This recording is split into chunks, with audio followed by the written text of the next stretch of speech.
Ayan guys, kakain na kami guys. Ayan, good evening sa inyo guys, kakain na kami guys. Nagpaluto ako ng paa ng manok. Hindi kasi parang gusto ko talaga kumain ng paa ng manok ngayon.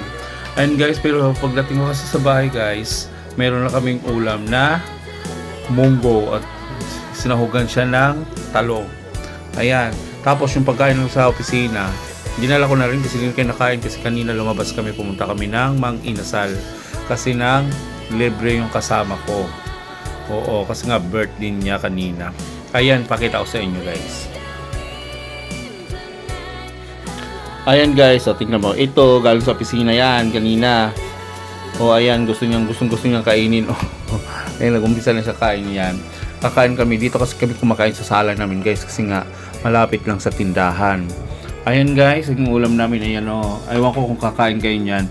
Ano to siya, munggo na may hinaluan siya ng malunggay at talong. Sibuyas at kamatis.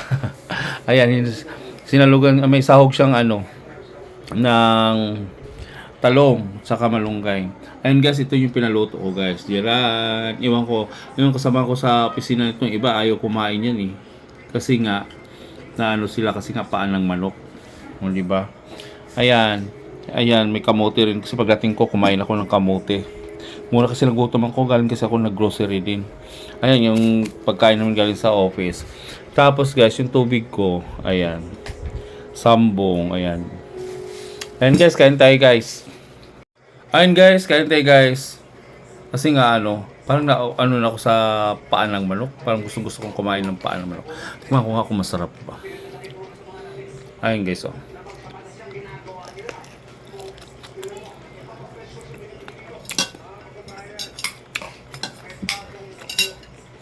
Kung masarap talaga siya.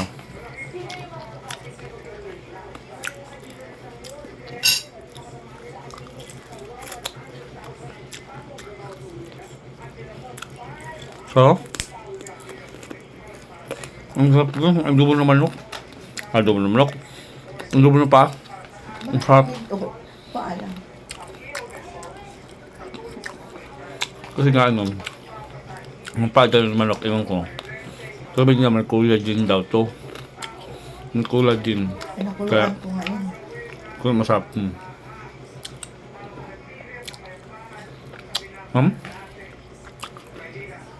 Anong ga?